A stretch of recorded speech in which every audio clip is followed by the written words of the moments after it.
Spooky Smash Bros. Ooh, yes. My name is Thomas Johnson. I am a Nintendo enthusiast. Well, good for you. Yep. My favorite game is Super Smash Bros. Brawl. And actually, no, his favorite game is Smash Bros. Brawl, not Super Smash Bros. They're a totally different game. But don't worry, he doesn't have any. His TV is not HDMI compatible. Because characters like Sonic got to go fist. I don't want to see a gif of that. Third parties are the best because it's a break from the same old boring Nintendo. Really, I liked Melee. I gotta say that Sonic's been in almost every Nintendo game as a crossover character. Look at all the Olympic ones and almost all the Smashes. What about Lego Dimensions? Yeah, He was in that. Yeah, he's the biggest crossover ever. He's like Deadpool, but more edgy. And blue. Dinky King? Is that you? However, after my Wii broke, well, that's a problem. It was a Wii U. I wasn't able to play it anymore. Upset, I looked all around town for a different Smash game. Maybe I could get the original for my N64, or Smash Bros. 2 for my GameCube. Where the hell does he live to be able to find one of those in the store? It wouldn't be the same as Brawl, but... Get a new Wii. Anyway, It'd probably be cheaper. I thought his Wii broke, not his fucking game. Yeah. Wait. His Wii broke, not his game. Anyway, I eventually found out that a local game shop had the original Smash on N64. Lucky you. I went there and purchased the game to play on my N64. I went back home and started up my N64. And I put in the game... What? Wonder if he was going to play the old Star Fox game.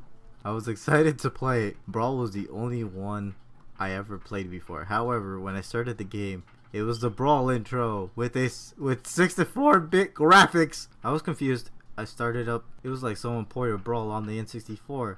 But how could they do that? Uh-oh. It's getting creepy. Why would they do that? Oh well, now I can play Brawl again, right? Right? I chose my character. I went with Sonic and chose the Battlefield stage. Is it Battlefield from Brawl or is it Battlefield from N64? It's a Battlefield from Battlefield. Oh my god. Too open. I set my enemy as random, but when the battle started, I was fighting Skull Kid. Oh no, it's hacked. Someone modded the game. That's just an alternate texture. Yay. He was an assist trophy. That's not the weirdest mod I've seen for anything, but could be better. I think I've seen a mod where they have Skull Kid and he just brings down the moon on you. I remember as his seeing final one smash. I remember seeing one for a different Smash, one that made all the characters Undertale. I looked at the background. It was all red. How do you not notice that? No, he noticed the background was red. How do you not notice that from the beginning? There was no music. Maybe he had the volume down really far. Maybe he had his iPod on. You'll never know. Yeah. You know the old classic fat iPods? Yeah, that one. Yeah. When he put it in the game, it took him back to those days. As I walked forward to the non-moving Skull Kid, there's an explosion. Sonic flew off stage. Skull Kid stopped moving and the music stopped playing. I thought there was no music. Started, but then it stopped. It started up for like a second, then stopped. My game froze. It's hacked. It's a pirated copy. Just wait. I took out the disc and looked at it. Oh, that's the problem. He's playing it on a CD when it's supposed to be on a cartridge. I have to watch it. This person wins a Skull Kid trophy for not registering that. This isn't even the expansion, the Nintendo 64 DD. You know, the disc drive. This is just a regular 64. It was all okay. I put it back in my N64. How'd you do that? It ain't even an N64. But this time, it started with the actual Smash 64 intro rather than the Brawl one. I was mad. I took out the disc. How are you doing this? Yeah, the real thing ain't how it's hacked and gonna kill him, turn him into a skeleton and spook us. No, it's about how he's cheating the system and getting a CD in that cartridge slot. Maybe he's thinking he's doing all of this. The biggest problem is he's actually playing on a on the Commodore 69. and threw it at my cat. Aw, poor cat. The cat's dead. Spooky skeleton popped. My cat meowed at me and ran away. I picked the disc back up and put it back in my N64, still questioning how the fuck you're doing this. No one ever noticed there was that if you flip down the little N64 logo on the front, it reveals a disk drive. The game started up again, but there was no intro, no character selection. It started out on a battle right away. I was Sonic. There was no Sonic on N64 though. That's the biggest fault. I don't think the person's ever seen an N64. What's an N64? He's mistaken it for a GameCube.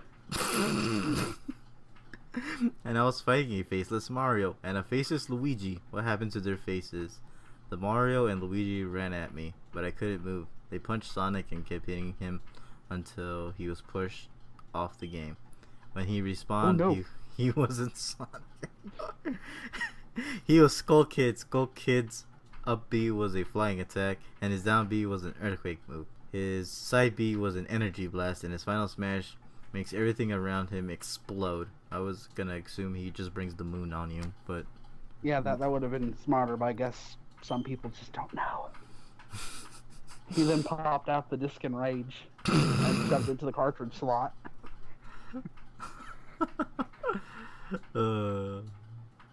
He was the best character in the game after defeating Mario and Luigi. I went back to the character select and I saw I unlocked King K. Rool, Skull Kid, Tails, Knuckles, Shadow the Hedgehog, Silver the Hedgehog, and Amy Rose. They were not in it before. They were never in it. Wow, this is getting cross gaming. Is this a hack game or is this Project M? Next is Banjo-Kazooie. And what's her face from Fire Emblem? Yeah. I chose Shadow because he reminds me a lot of myself. We are both wise, tough, what? Not wise. He's edgy. Brooding and cool. We fought King K. Rool because I put it on random character and it chose him. King K. Rool got the smash ball and defeated me. His final smash was he jumped up in the air and came crashing down to the ground, and everyone touching the ground immediately died, including me. I was mad. I took the cartridge out of my NES and bit it. Wait, what?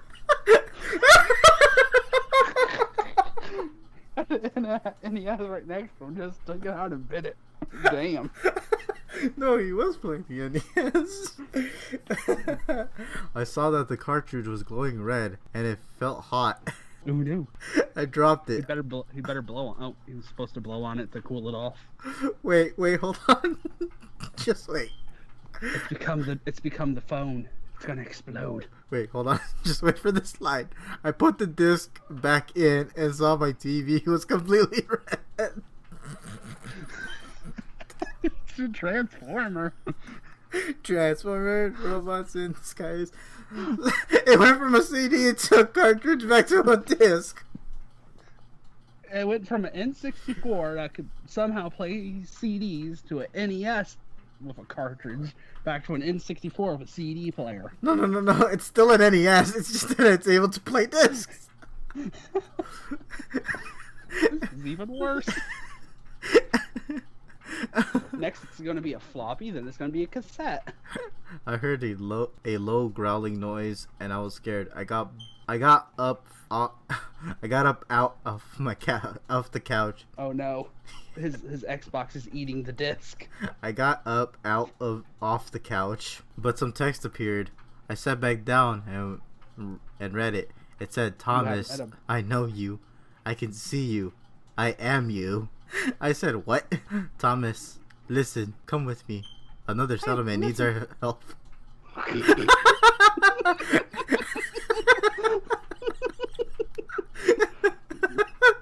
Damn, the game got meta. "Thomas, join us down here. We can all be friends." I got up and ran away.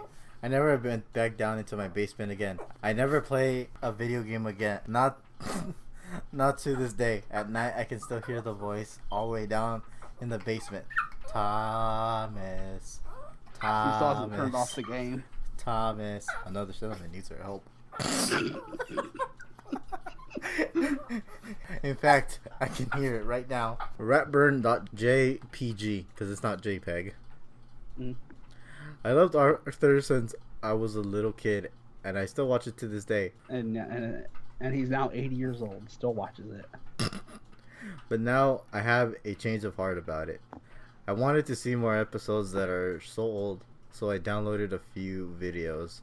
Then I found an episode I wasn't sure of. Stop right there, criminal scum. You violated the law by pirating Arthur. Even though you could have turned to PBS, because they show Yes. reruns of old episodes as well. Forever. I wasn't sure of called Ratburn.jpg, so I downloaded. After downloading it, I wanted to watch Ratburn.jpg. The intro had changes. The part with Mr. Ratburn was cut out. After that, it skipped to the title card, but it had no funny thing in the whole. No Arthur, no characters. It was called Mr. Ratburn. Why would they name it that? The episode started at school. They were all Ratburns. The episode started at school. Everyone was called out except Arthur. Arthur looked angry. Then Mr. Ratburn came in and said, "Arthur, you flunked the test." Suddenly Arthur yelled, "What?" It was ear splitting. Then I saw something obscure. What? That works too. Arthur suddenly got a knife and Mr. Ratburn said, "No, please, stop." Ah! No, please, stop. He yawned. Arthur's really weak. He can't do close quarter combat.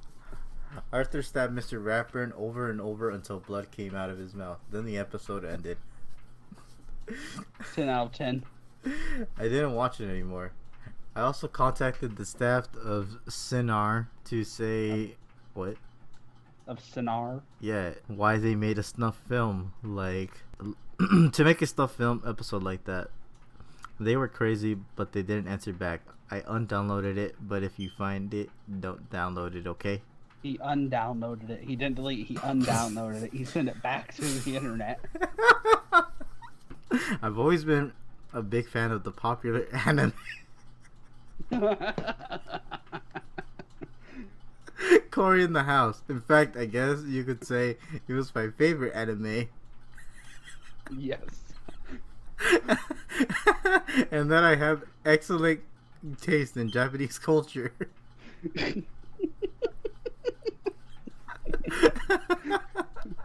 10 out of 10. I watched all the episodes and owned all the merchandise because that's what every good otaku. A true otaku.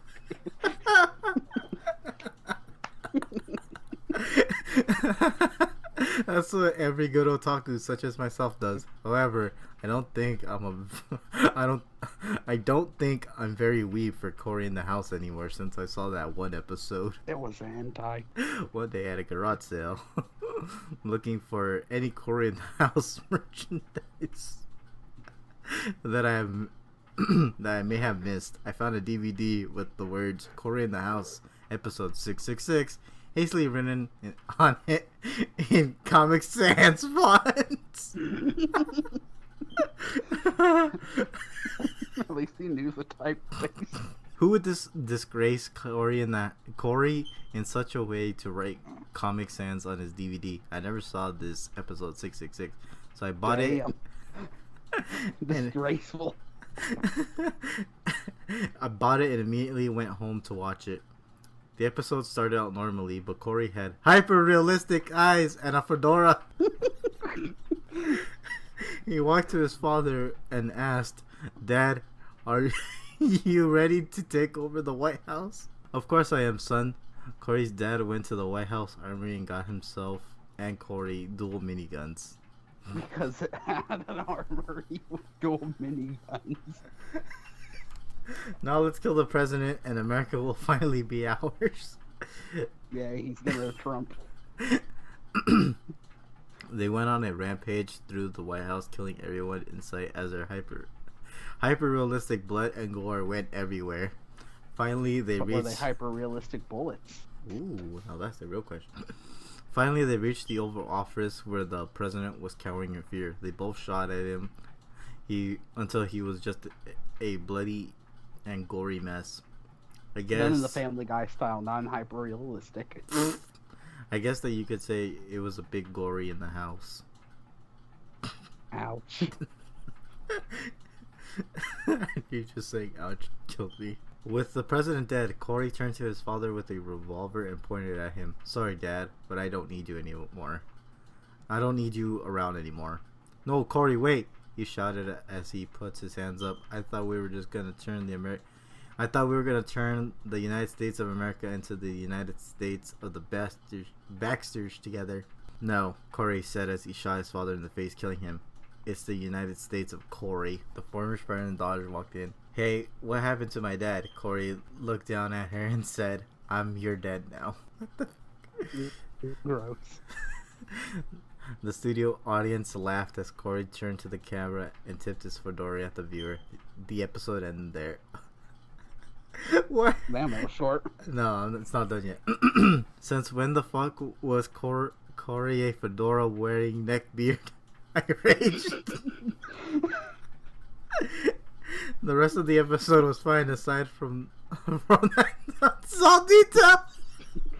I hate Cory in the house now. It's the worst editing ever. Well, see, it wasn't hyper realistic. I threw out all my Cory related merchandise and tried to live a normal life, but then Kyle Massey tracked me down and put me in a federal prison for the rest of my life for rejecting him. I am now awaiting execution. I have to tell everyone reading this before I die trying to tell everyone this before I die to seriously go look up and watch episode 666. If you can overlook Cory's retarded MLG-ness, it's a really good episode. And that's his essay. Of why he's not otaku when he went for it.